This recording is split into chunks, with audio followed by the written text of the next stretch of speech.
I heard you guys were missing EDC videos, so here we are. I am in the beautiful city of Fidas, which is about 2 hours, I want to say west of Fortaleza, my hometown. I came to check it out because I've always heard great things about the city. It's a beautiful beach town. They got a little village with a little boardwalk. You know, there's a bunch of places like this in Brazil, and I'm looking forward to showing you guys all of them. And since you guys have been asking for so long, I wanted to tell you about my EDC, my travel EDC. It's not complete.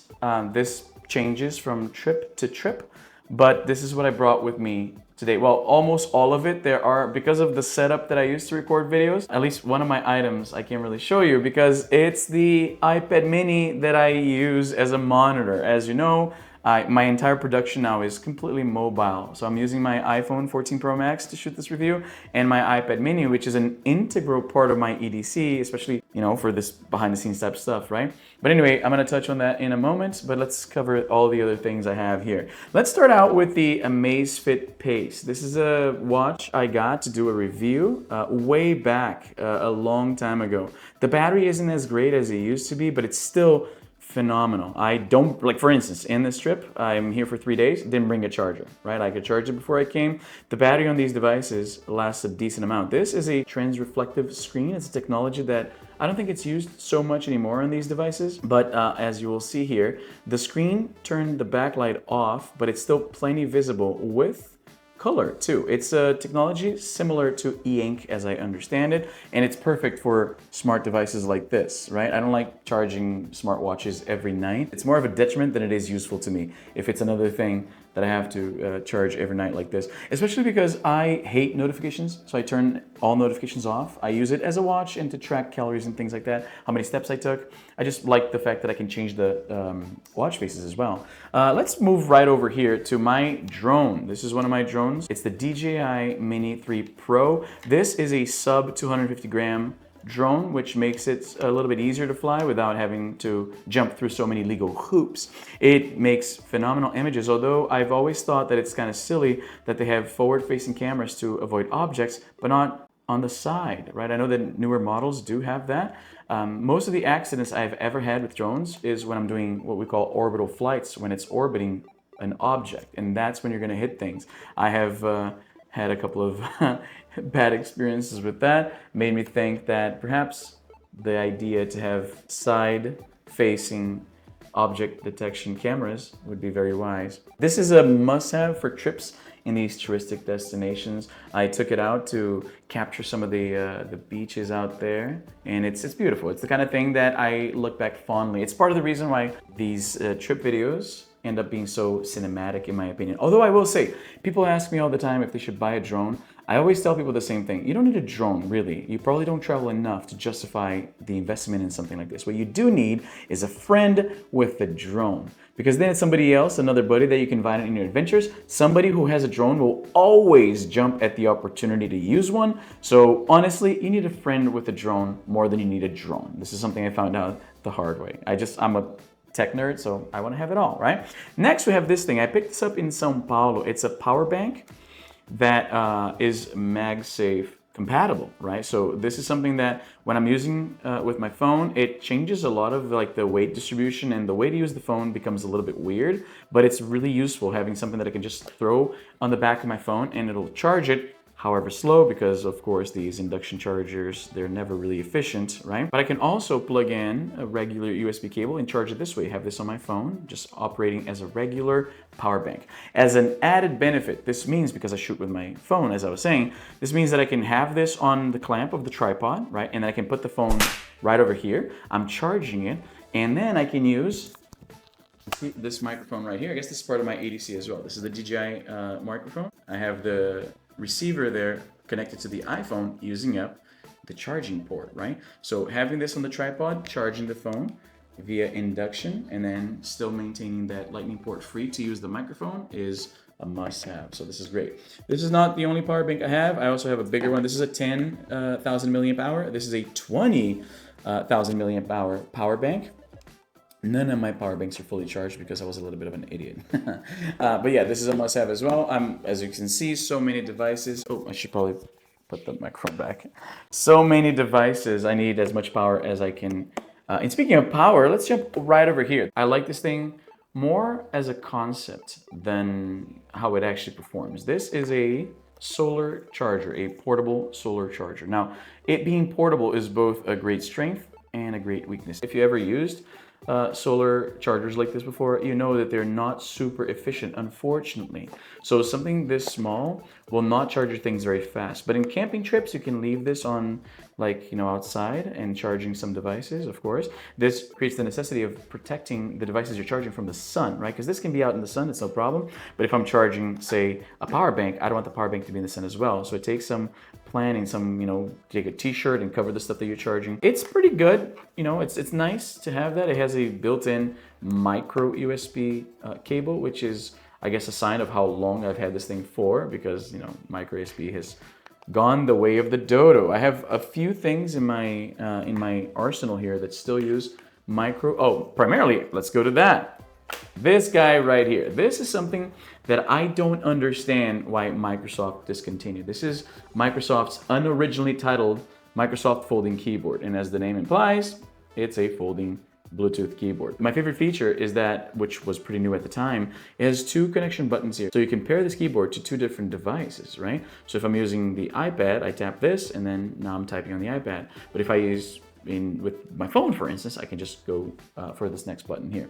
That feature makes it much more useful than I've been used to. And in fact, there's another piece of my EDC, which I do not include here, but I guess deserves an honorable mention. Let me go get it real quick here. This guy right here is a Logitech mouse that I bought last month to replace my aging Logitech mouse, which, you know, some of the buttons weren't clicking you know, every time. It was one of those, a lot of wear and tear, right? A lot of command and conquer, click, click, click. Some of the buttons, like, it take me clicking a couple of times. Anyway, so this guy right here has, it's a mouse, right? Like, whatever.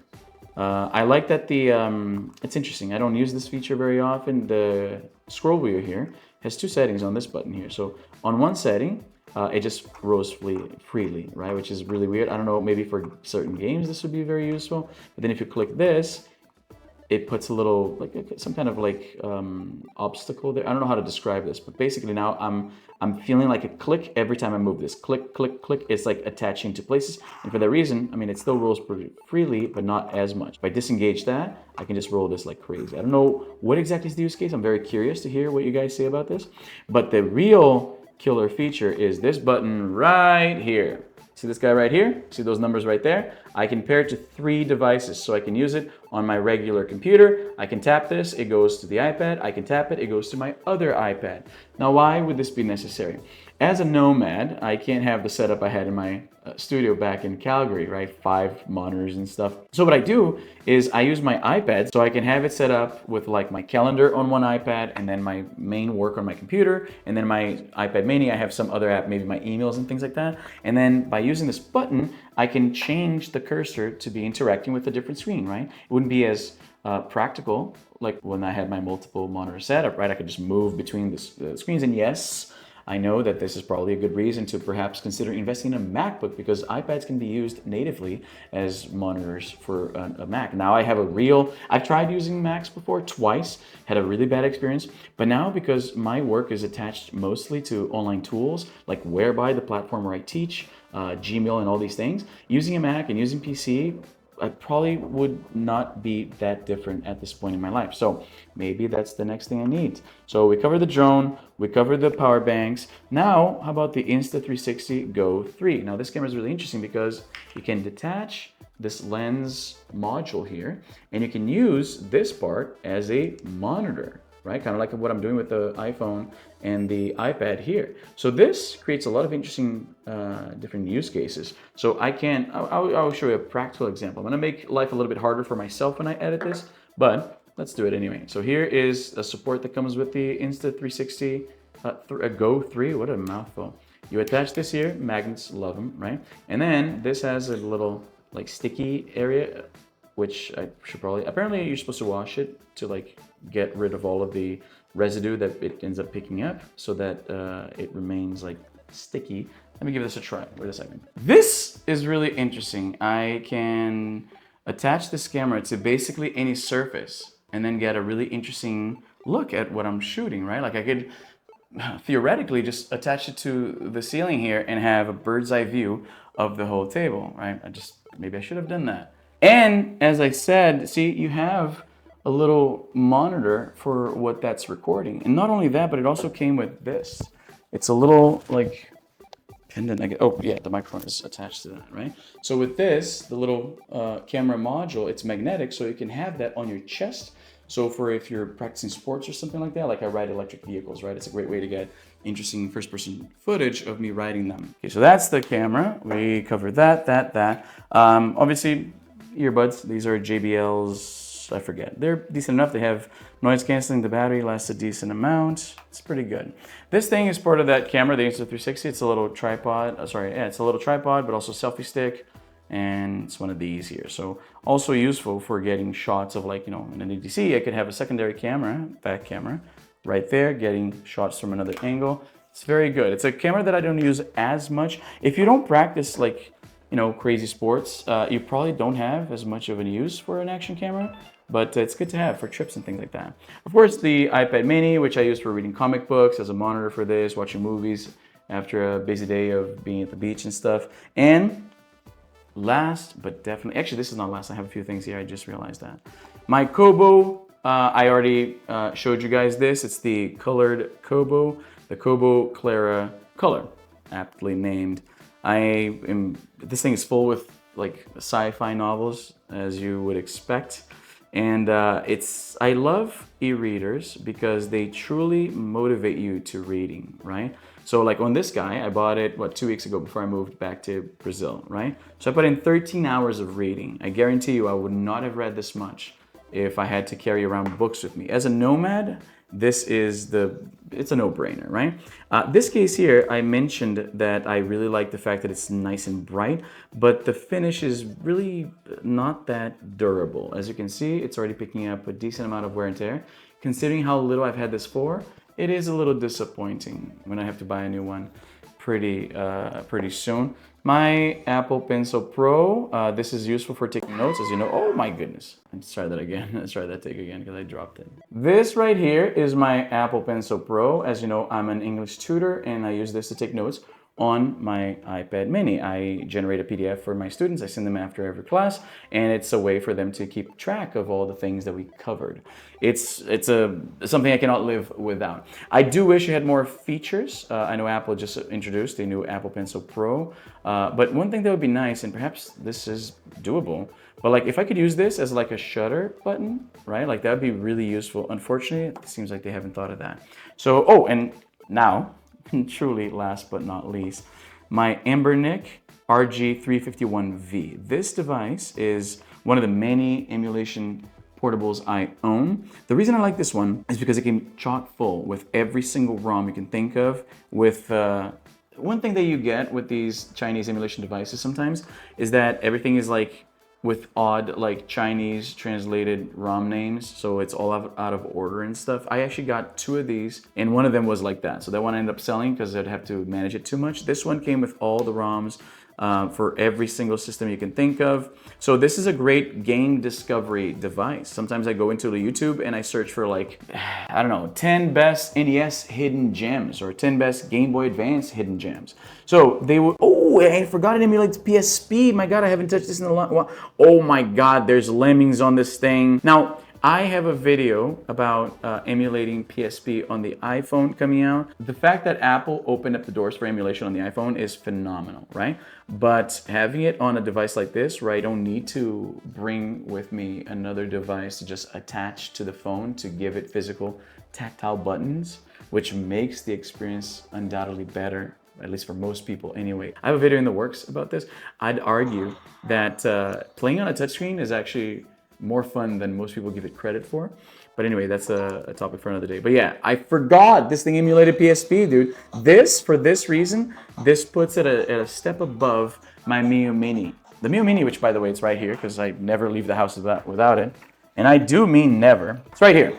So the Mio Mini, I find it a better device for a lot of reasons, right? It's a more polished experience overall.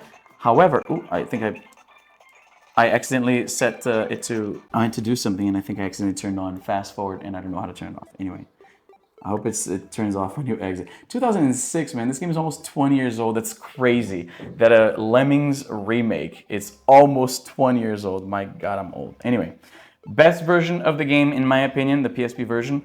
For that reason, this thing, I can't abandon it completely. Even though the Mio Mini Plus is smaller, more portable, has a more polished experience thanks to Onion OS, still, Lemmings on the PSP, dude. On a Game Boy looking device that looks like it's made out of wood.